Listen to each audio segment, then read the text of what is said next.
दादी के हाथों का जादू और खुशबू से महकता घर, माँ की मुस्कुराहट और खाने की सुगंध। MDH गरम मसाला, क्योंकि हर रिश्ता है स्वाद से जुड़ा। राष्ट्रीय सुरक्षा सलाहकार अजीत डोवल प्रधानमंत्री आवास 7 LKM पहुंच चुके हैं। ये बड़ी खबर हम आपको बता रहे हैं। अजीत डोवल प्रधानमंत्री से मीटिंग करने के लिए पहुंचे हैं और शायद एक और ब्रीफिंग मनीष होने वाली है MEA की 6:15 बजे एक और ब्रीफिंग होने वाली है। बिल्कुल, देखिए इस वक्त तो और भी अपडेट दिए जाएंगे, लेकिन सबसे महत्वपूर्ण बात ये थी कि अब जो वैसे मैं डोनाल्ड ट्रंप का बहुत फैन नहीं हूँ, लेकिन उसके स्टेटमेंट में एक बात है कि कॉमन सेंस का अप्लाई किया दोनों देशों ने, और ये बात सही है। अगर आप देखें, पहलगाम में आतंकी हमला हुआ, हमने आतंकी ठिकाने ध्वस्त किए, फिर पाकिस्तान की तरफ से कुछ हरकत की गई, हमने करारा जवाब दिया। हमने पाकिस्तान के 8 एयरबेस को जो है सो बुरी तरह से क्षतिग्रस्त किया।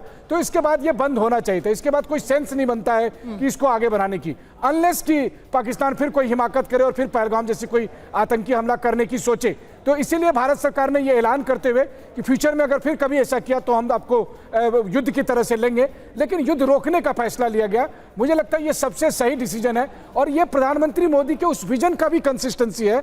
जब प्रधानमंत्री मोदी पुतिन के सामने ये कहते थे कि ये समय ये युग युद्ध का नहीं है, तो हम युद्ध लड़ना नहीं चाह रहे थे, लेकिन आतंकवाद के खिलाफ हमारी जंग चल रही थी, जारी है, जारी थी और जारी रहेगी, और इस कमिटमेंट के साथ हमने युद्ध विराम करने का फैसला लिया है। बिल्कुल। और एयर कॉमोडोर बहल, मैं वो तस्वीरें एक बार जल्दी से दिखाना चाहती हूँ जो क्लेम किया था पाकिस्तान ने बाकायदा अपना प्रेस कॉन्फ्रेंस करके कि हमने भारी नुकसान पहुंचाया है, सूरनकोट में हमने एकदम धुआं कर दिया है।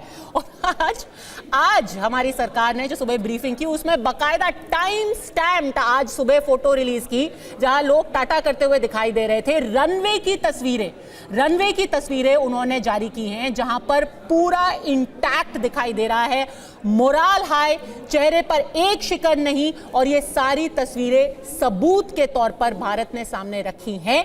यानी कि पाकिस्तान को भी अंदर पता तो था कि असलियत कहां है, कौन कितने पानी में है। आपके रनवे पे है गड्ढा, और हमारे जो एयर बेसेस हैं, हमारे जो डिफेंस बेसेस हैं, वो एकदम इंटैक्ट है। पद्मा जी, बहुत ही अच्छी चीज बोली आपने, लेकिन इसके साथ मैं आपका पिछला प्रश्न भी जोड़ना चाहता हूं, क्योंकि दोनों में लिंक है। आपने पूछा था कि अब जनरल मुनीर अपनी पब्लिक को और अपने अवाम के सामने कैसे जाएगा।